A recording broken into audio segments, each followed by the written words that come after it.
hell do you think you are? I'm the professor. I was not expecting to see you here. Thought you were, retired.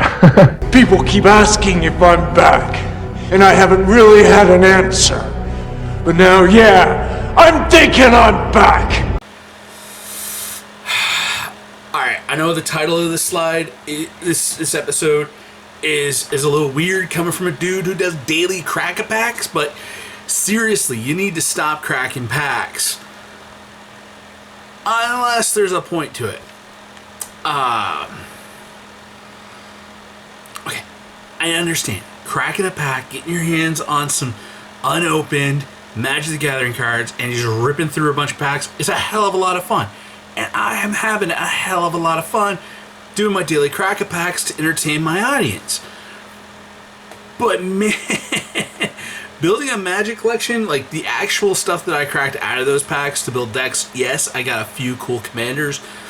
I got some really cool, like the alternate art showcase.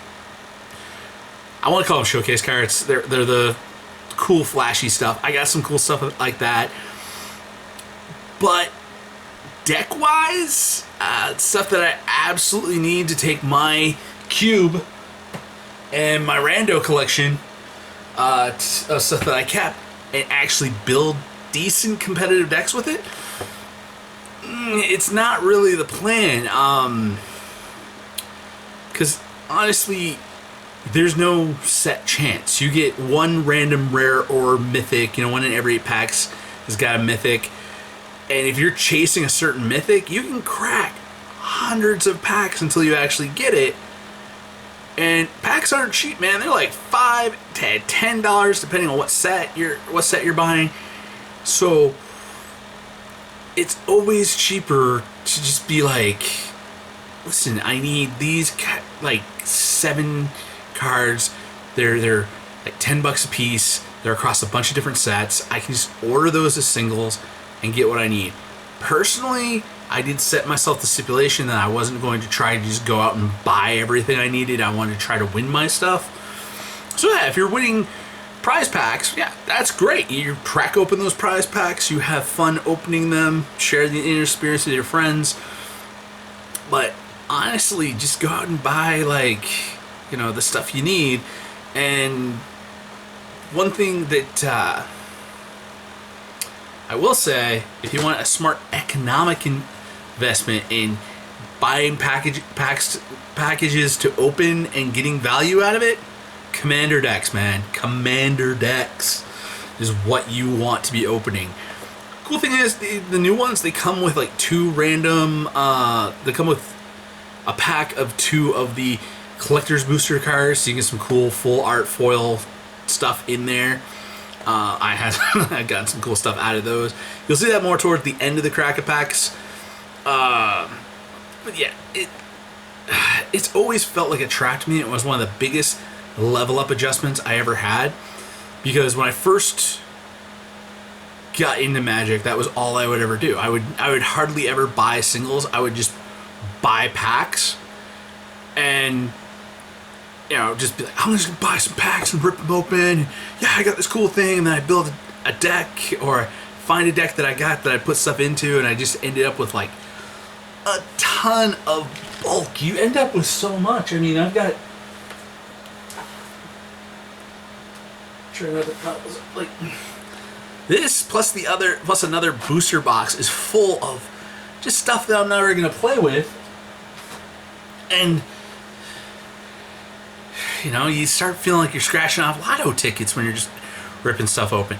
So when I first bought stuff, I had a small collection. Basically everything could fit into, like my original Magic collection could have probably fit into one of these 3x4 binders easily, because I didn't, I was playing the Star Wars stuff back here. I mean, that was my jam. Every once in a while I have a few extra bucks, I buy some packs. There was a really great sale on Fallen Empires packs, the gaming store that my cousin and his dad, my second cousin and my second cousin and my third cousin, anyways, my cousins owned a gaming store, father and son. Now it's actually the father and the grandkids are running it. But yeah, they had Fallen Empires packs. You could go in and get a pack for a quarter. Or a pack there was like either a pack for a quarter or a pack for 50 cents, and you could just rip open Fallen Empires packs all day. And I had pretty much a whole set of Fallen Empires, but I didn't have, Beta Duels and Black Lotus and Power 9 and all that cool stuff, because I wasn't thinking, hey, I could spend this $20 and buy Fallen Empires packs, or I could spend this $20 and buy like 4 Wastelands, and then the next week I could take that $20 and I could buy 4 Force of Wills, and I could actually build like a decent good collection. I mean, I bought a few singles back then, but I didn't really I still was like cracking packs. Even when I got back into it in 2008, I was like, hey, listen, let's rip open some packs, because I was like, I don't have a lot of the cards in the set, and I wanted to have a whole play set, everything. So I was like cracking boxes just to be able to crack boxes, but I still ended up with a ton of bulk.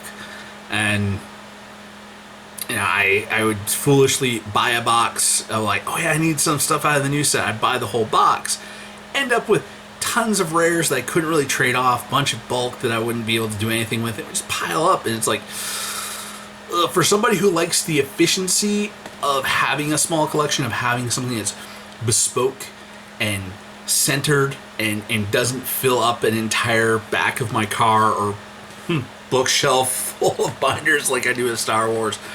Yeah, it's not really the way to go, and it's not the way I want to go this time around, because I didn't want to have, like, before I started selling everything off, I had a whole bookshelf like that. It was full of, like, I had one of those binders for every set of Magic up until, like, Throne of Eldraine. And then it became a whole thing of like, okay, I'm moving across the country. I don't need to have all this stuff. Let's clear out this stuff. Let's buy list this stuff. Let's do some bulk sales and trade it all in and cash out. And you can do stuff like that. There's a new website out right now. Can't remember the name of it, but I've been seeing them pop up on Facebook, where you can just basically box up all your cards that you don't want, send it in for cash. And I do plan to do that in the near future, so I can actually get like some decks that are actually like a little more tuned, a little bit more powered, a little bit more stuff built back.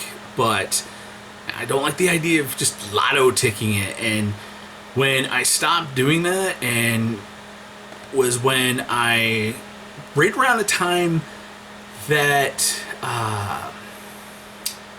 it was Mirrored Besieged and Shadows over in this. No, it was the first Innistrad set. So it was Innistrad, and the whole Mirrored In block was out. And I would go to Mages and Sages, I'd win the tournament, and I'd just be like, well, I'm not cracking these packs. I just throw them in my backpack, and I had stacks of unopened packs. And a cool thing to do with stuff like that, of like keeping your draft winnings and never opening them, is over time, those packs will appreciate in value. I mean, some of those packs are going for like $20-$30 nowadays, and it's like, anybody interested in buying this? And you can sell it off and trade it up. Sure, there might be a foil Snapcaster Mage in one of those packs, or a foil Jace the Mind Sculptor, but the times where you hit those kind of things opening packs versus the times where you're just like, it's going to be a whiff. It didn't feel so bad, because I would actually use those. I didn't really save them up. I'd use them as trade bait. Like, somebody would be like, dude, I've got this. And I'm like, there's nothing. And they look at my binder, like, there's nothing I'm really looking for. I'm like, well, I got some packs. And I throw like $20 worth of packs out to buy. Well, look at somebody that wants to get a Snapcaster Mage off me. They're like, well, dude, you could just open the packs and get a Snapcaster Mage. I'm like, I can open the packs and get a Snapcaster Mage, or I can just trade this to you. You can open the packs, maybe get a Snapcaster Mage, maybe get a foil Snapcaster Mage, but I can guarantee myself getting a Snapcaster Mage. And when I started doing that, and I started making those kind of trades, it leveled up my trade game, because I just be like, dude, somebody's like, this is all off. I'm like, dude, I'll throw in a pack on top of it. I save packs up. We'd be like, okay, we're going to draft this week. I'm like, hey, listen, I'm low on cash. I've got 3 packs of the set in my backpack. Can I just pay, take the difference of the entry fee off and I'll just pay the extra cash for the entry fee minus my 3 packs to draft. And you know, if you're good with a store, they'll like, oh, yeah, we'll let you do it. And I do that. Or I save up enough packs. We just do a chaos draft with my friends. Be like, okay, you guys aren't keeping any of this stuff afterwards, but we're gonna have some fun opening packs. And that's where I see pack openings, the exceptions of like, you should never open booster packs. You should always be drafting with your booster packs. If you are a YouTuber and you do want to get traffic and get people watching you, Crack-a-Pack videos are amazing, but I will tell you this, when you're not monetized like I am, it is a huge expense to buy boxes just to crack for daily Crack-a-Pack videos. Because that, like, I own my camera, I pay for my internet is all part of my regular bills, my computer I do my video editing on, you know, I own all this stuff already. But the Crack-a-Packs is what primarily I put my money back into this in my YouTube channels, is I spend money to buy boxes and then crack the boxes to keep you all entertained. Why I want to do like the Crack-a-Packs on this video is just stuff that I win. It's because I want to keep that price down. And you know, hey, I'm gonna have the packs just sitting around. Not a lot of people, you know, do a lot of like, hey, I'll trade you packs for stuff, and they're all like, I don't know, I want actual cards. So that trick of trading up your packs for individual cards, sometimes it works, sometimes it doesn't. But having it to entertain all of you, I love doing that. So I'm gonna keep cracking packs for that, and I'm gonna keep cracking packs for drafting. Then there's also the whole fact that there are some cards out there that do involve like opening an unopened pack of Magic the Gathering cards, and I actually have 2 of them in my cube. The first one is Booster Tutor, 1 black mana, instant. You know, open a pack, an unopened pack of Magic the Gathering cards, pick 1 card from it, add it to your hand, and you can kind of like put that on an Isochron Scepter, and you got a stack of unopened Magic packs. You can just start ripping open packs, trying to randomly tutor the one really cool card you need, which is pretty random and pretty awesome. And I've had some friends of mine put Booster Tutor on the Isochron Scepter so they can end up being like, we're gonna have some fun tonight. Hand me your big stack of draft winning packs, and I'd be like, all right, here's what we got for options tonight. And another card that's in the cube is one of the cards from Conspiracy. I can't remember what the name of it is, but it says when you draft it, you draft it face up, and then after that pack has been drafted, you open another Magic the Gathering pack, and that gets added to the draft, so you can take another card from that pack and then pass it around. I loved drafting that in actual drafts and drafting it with the cube. Because my cube is designed to support 16 players, we usually made the rule of like Booster Tutor and that card. If we didn't have any packs and it was only like 6 of us who would sit around and draft casually around the pool table on those nights, we'd just be like, okay, we're just gonna grab 15 extra cards from the cube pile and be like, okay, this is the extra 15, and maybe you get a cool combo piece or something you didn't see already in the draft pool, and be like, oh yeah, okay, I'm totally gonna be able to take this, get this going. You know, you get the you already drafted the show and tell, but the sneak attack, but you haven't gotten the really bomb Eldrazi or the Blightsteel Colossus. Getting the chance to add another pack into there to get those really good one-shot sneak attack cards is always awesome. Another card that you could possibly play from the unsets that ends up adding in some cards is Stalking Tiger. That one, when you play it, you put an unopened pack underneath of it, and when it deals combat damage to a player, you crack the pack and add the whole pack to your hand. Again, these are like the kind of thing, like one of them you can only add the pack during drafting from the Conspiracy stuff. The other 2 are uncards. So your playgroup might not allow it, but if your playgroup's going to be like, dude, yeah, you got Booster Tutor in that, and you're going to put that on the Isochron Scepter? Yeah, let's see some crazy shenanigans with it. And you can have some fun being able to do that. And that's, you know, and just collecting, like, you'd need 24 packs for a, 24 packs for an 8-player draft, for a 16-player draft to have like a cube on par with mine, you could save up 48 magic packs and just random 48 magic packs out of your draft winnings and get to a point where you're like, okay, here is my first cube. It's these 48 packs I've saved up from winning drafts or door prizes or some gifts from people. That's originally what I was planning on doing with all of those packs. I started with a Crack-A-Pack thing. I was going to be like, let's build a new updated second cube. Let's take these 48 cards, let's draft out of them, and then like update my cube at a future date when I can get up to see the boys up in Maine, and I can get 8 of us together and be like, okay, I've got all these packs.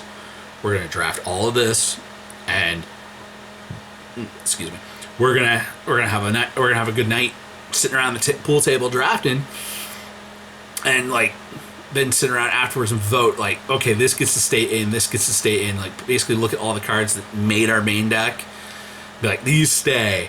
We'll replace all the stuff that's like, nah, it was not good. And yeah, that's my exceptions. Why I'm doing the Crack-A-Packs anyway. Yes, again, I'll restate it. If you're not cracking the packs with an intent to do something fun with them, don't just crack packs just to crack packs. Don't get into the lotto ticket game that's existing. If you are chasing, if you do want to be a big Mr. Suitcase style trader, doing a mass box opening, getting yourself a case is usually what I recommend. 6 boxes. Usually after cracking 6 boxes, you'll have pretty much what I've been doing with my Star Wars Unlimited. I'll get 6 boxes, I'll crack those, and I'll have probably like 1 or 2, maybe 3 mythic rares that I do not have a playset for, but I'll usually have like 1 or 2 copies. I'll have a bunch of trade bait. Doing a mass box opening when a set first drops like that, and having the stuff that's like, okay, this stuff all goes in my trade binder, and you can take all the extra commons and uncommons and make play sets of them and put them together in a box. Kind of like this one. This is the 200 count. Usually I recommend, if you're going to put together common uncommon sets, get a 4 or an 800 count, basically like a fat pat box, and just fill that with commons and uncommons. Have that sitting in your backpack. And there's some new players. They're like, hey, I'm new, I'm just starting out. It's like, dude, I got play sets of commons and uncommons. You know, I'll trade them for like, I'll factor them at like $20, $20-$50 for a common uncommon play set, 4 of every card. Somebody new just showing up to their first tournament, you're like, dude, there's no rares in here, but it's every common and uncommon from this set you need. Trade it to you for a couple of things out of your trade binder, and you're off to the races playing. A lot of new players love making those kind of trades because it gets them established. And usually I don't try to I won't try to be like, dude, I'm gonna take the best card out of your thing, but I'll usually just try to grab like a couple cards. So I'm like, they're deal sweeteners, stuff that's like, you know, I'm not gonna try to like get like the 1-of-1 ring off of somebody that doesn't know what they got, but I'll value it. Good, make them a good trade. But yeah, if you're going to do that and you do want to crack a case, chances are friends and other people are going to want to watch it. So you know, invite them over for a draft night at your place. You know, be like, hey man, I got 6 boxes. We need to draft this stuff. We're going to do draft after draft after draft after draft until we're all through everything. We're going to do like best of ones, do like a gauntlet draft event. And having a night like that where you basically invite your friends over, or a weekend like that where it's like new sets out, I got a case, we're drafting, ends up allowing you to end up getting a lot of draft experience right off the bat for yourself, for your friends. You're a little mini team of like 6 players doing some draft. That's gonna level up your game so fast. And afterwards, yeah, you can slap together a cube out of those cards, really sit down and be like, okay, that deck was awesome, this deck was mediocre, okay, we got a taste of what's going on, you can see what other people are putting together for stuff, and really team build. But again, you know, I wouldn't sit down and just crack a case and not do something fun like that with it. Or hey, you got a cell phone? You get a little standee that you can set your phone up on, get a good angle shot, crack those packs, record it, do a whole box break, or you can do like I do one pack at a time, and you got like a whole like, a case. You got like 3 months worth of content until the next set comes out. Wait, Magic has a set coming out every 2 months, so you might want to do like really fast and do like three pack breaks, just ripping through it really fast. I've had to speed up my videos a little bit because I was like, oh, new cards, I'm gonna sit here and read it out and try to figure out, is this card good or not? And I've had to like, so you always see me going in my crack a pack videos.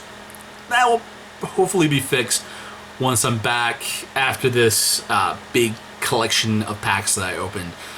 We'll have things a lot more slowed down. You won't be having me doing my impersonation of the Micro Machine guy and that whole thing. But yeah, that's just my personal opinion. There are smart ways to crack packs, and then there is, it's 3 a.m. and you're trying to pay off your mortgage with lotto tickets, crack packing. I don't advise you to do that. That's why I'm saying, if you are just cracking packs just to chase after certain cards, just to get the rush of cracking the pack, do it, even if you can't afford to get a whole box, if you and some friends, like 6 friends, you and 5 friends, you can get 6 people together to be like, hey, we're all just going to go to the shop tonight. We're all going to buy 3 packs. Chances are we were going to go to the shop anyways and just buy a couple packs. Just be like, hey, anybody feel like drafting tonight? And just do an impromptu draft. Maybe, you guys throw a little extra cash on the counter. The store owner will be like, yeah, sure, I'll fire up a draft right now for you guys. Anybody else want to be in? Give them some business, have some fun, but don't go in there and just buy a bunch of packs just to open packs. It's not the way to build a collection. So get some friends, do a draft, save up packs, do a draft with friends. If you're buying cases or boxes, draft those suckers. Because I honestly know that you're going to probably buy a box, and then some friend's going to come over and be like, dude, you bought a box? You opened it? Man, we could have drafted with that thing. So we said that so many times in my old play group that I don't think any of us nowadays don't buy a box without calling everybody up and be like, dude, got a box. We drafting.